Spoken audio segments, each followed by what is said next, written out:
I am super excited, super honored, super humbled to have my guest for today. She is an all-rounded creative, I would say, a jack of many trades because she is a photographer, she's an artist, and she is the founder of the Whine Down event. Shout out my very, very lovely lady and radiant soul. This is Sharon Kioko. How you doing? Hi. Wow. Hey, that's an intro and a half. Like, every time anyone introduces me, you have to match that energy. Yeah. And then you're like, amazing women. I'm like, where are they? Yeah, you are right here. Thank you so much. Thank you. I'm easy. Are you okay? I am great. Great. Hustled my way to get here. But I am super, super glad that I made it. And I'm happy to be here with you. Now, on this show, we are all about our women. Our women are really, really thriving in their said career paths. And I was like, Sharon is one of them.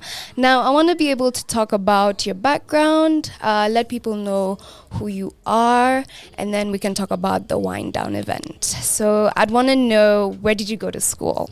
What? It's crazy. It's like, what? Where are the cameras? My background. Do you want high school? Do you want let's do high school and then uni. All right. I went to Moi Girls University. What's it called? What? Moi Girls School, Nairobi. Yes. AKA Cubs. I promise you, it was an experience. Yeah. Life-changing, if you may say. And then for uni, I went to UON for a couple of years. And then after that, I went to Chemo for a semester. I was actually in Chemo as well. Yeah, I had to bridge and do a certificate and then go to uni. That's actually pretty dope. It was a calm place. Yeah. It was awkward because I just came from that whole public system from high school. Then I migrated to private school and I was like, wow, the lecturers actually care. Yeah. They teach you, they look at you, they mark work, and I was amazed. And then after that, I was like, okay, fine, back to other things. And I decided to choose a different life path other than academia for now. Okay, I like that. When did that transition sort of happen? When were you like, okay, this is something I can put on hold, and then kind of now look for something else that I want to do? It's not as magical as it seems. It wasn't like, oh my gosh, when you're watching movies and then someone's like, oh my gosh, a whole new world. No. It came with its challenges, but that was I think 2016 when I made peace with it. I was like, 2017 actually, end of 2017. I was like, cool story, it's been real. Let me do something different. Let me try work. Let me try figure out what I want to do, because I was like, I want to do a lot of things. I just didn't want such a structured life at that moment. Yeah. And I was like, let me explore everything and just see what comes of it. Nice. Yeah. Do you hate Brussels sprouts? And this is going as per your IG name. Tell us about that. I definitely hate Brussels sprouts. I joined Instagram due to peer pressure. For someone who uses social media, I don't like social media. And I didn't have interest in it. Even for Facebook, I think my sister opened my account for me. Yeah. So when everyone's like, oh, there's this app, it's called Instagram, you should join it. The kids weren't born. I was like, yeah, let me do this. And then I joined and I had to pick a username. And it was between hating carrots, which I do, and hating Brussels sprouts. Yeah. And that had more of a ring to it. And it made sense because I was doing a lot of food reviews at that time. Okay. So I started my journey into photography from food photography and working with amazing food photographers and the likes. Yeah. I'd want to know when you first picked up your camera and how that moment was for you and you're like, whoa, this is what I actually would love to do. I'd want to know when that was. Ironically, I always joke about it. When my dad came to Nairobi, he was a photographer. Like you see those photographers in Uhuru Park and they take pictures. Yeah. And my whole childhood is documented. Like if you ask me, March 29th, 2001, what I was doing, I was like, here's a photo. Here's a picture. Yeah, I think my dad would have thrived with TikTok. But he was a photographer and I just got into the culture of watching him take pictures constantly. And later on, I was like, ooh, okay. I was dating somebody, they had a camera they weren't using, and they used to like taking a lot of content. So as the good partner that I was, I'd follow them around and just take pictures just to help out. And I was like, okay, this is fun. Yeah. I could do this. And then eventually Nikon reached out for a workshop, and I was like, damn. Wow. What? I was like, okay, this is going somewhere. Yeah. And then it just snowballed after that. Different brands, different people would reach out. And the thing I don't do, I haven't learned how to do it, is to celebrate wins and put my work out there. Okay. And even like, there's so many projects I've worked on and things I've done, and I'm just like, it's okay. I take the memories with me. Yeah. And in case someone wants to see it, I can tell them about it. And it's never been, with photography, it's never been work. It's fun. It's I like fun for that. me. And taking my own pictures and being around other creatives and just making it look nice. Yeah, that's beautiful. You've gotten to work with so many different people, and I remember I was interviewing the television and I asked about you, and they're like, oh my god, she's amazing at what she does. Yeah. So even just having you here talk about your work is quite amazing, you know, because I'm hearing it from literally the horse's mouth. Yeah, they came on, oh, that's dope. Wow, I paid them. I got them lunch, and I was like, you better speak about me. Yeah. Under duress, I promise you. They're not rooting for me. I want to know, so apart from photography, I saw that you paint. Yes. Can we talk about that? I don't know how to explain to you, but I wake up and I do things. Yeah. So, it was around COVID time, and someone was like, let's do a paint and sip. I'd never painted before, picked up my first canvas. I painted something, and within, I think, an hour of posting it, someone was like, I want a bite. I was like, why? Oh, what? I was like, why? I was like, cool story. Why Yeah. not? And I do it for fun. I haven't done it in a minute, but painting and just expressing, I realized I can express myself through different things. I Okay. haven't told someone next year I'm gonna release a banger. Just because I don't know. I want to do different things. And Yeah. I want to literally be the Jill of all trades. And why should I focus on making myself so shrunken to certain things and certain niches? Yeah. And I can explore everything. Yeah. Same way Jordan Peele woke up and he was like, I'm a horror film movie writer, director, and everything. Yes. No one was like, can you stop? Just stop there. So yeah, I think we're only the limitations we set to ourselves. That is very, very true. So I want us to go into a small music break. But you know what I would love right now? A black and white. Just on the rocks. Doesn't that sound lovely? Just on the rocks.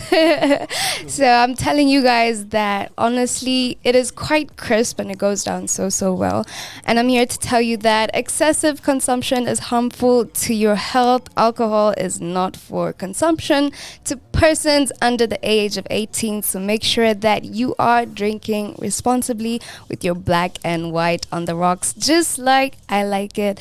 I am here with a fempreneur,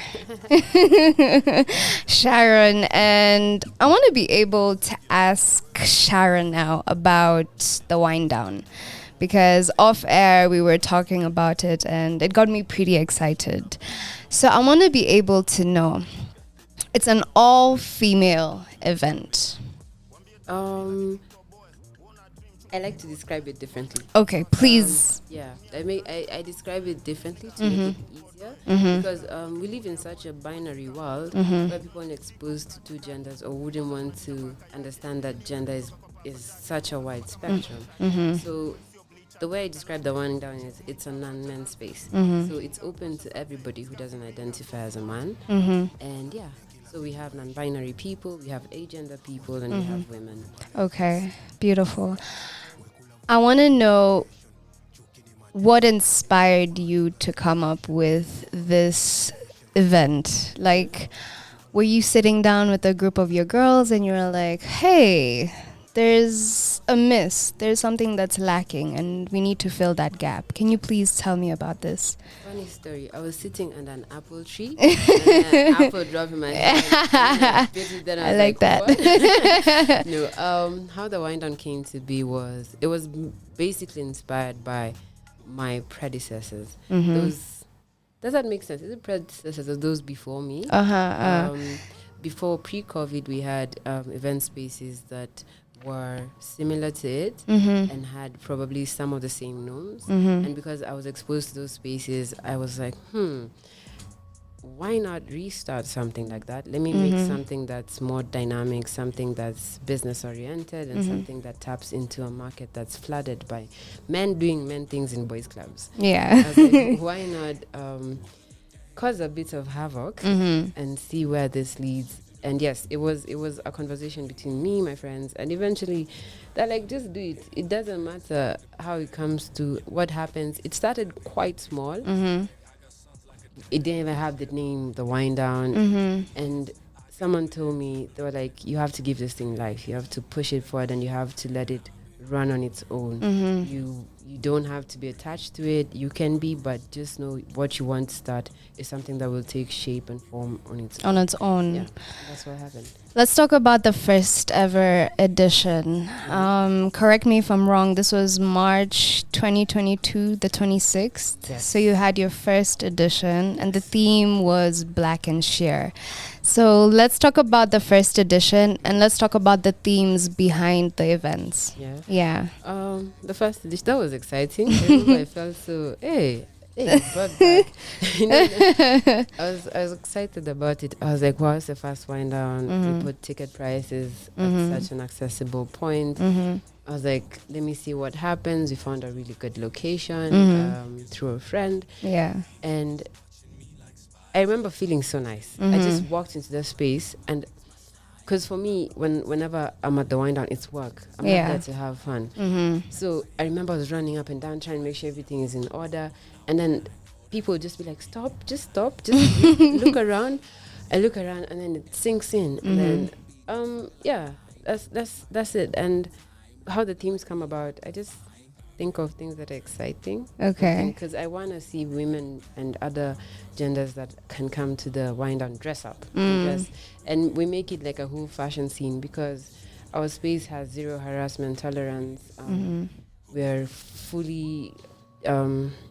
we keep pushing the message for consent. We make sure that people know that this space consciously is a space that's meant to be safe. So you can wear whatever, be whoever you want to be for the night. And then we see you again next month. Yeah. So, yeah.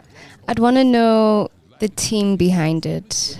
How did you pick the team that you have and how that's been for you? And are they all female? Yeah. My team. First person I ever brought on board was my best friend. I was like, you, come here. I got work for you. Because we worked together because she used to manage my photography and things like that. So it was easier to just be like, I also have this I'm trying to do. I want you to be a part of it. And then from there, I'd find different people. Like, I have a broad acquaintance base and friend base. And everyone has different skill sets. So I just approached people who are with it and I'd be like, I'm doing like this.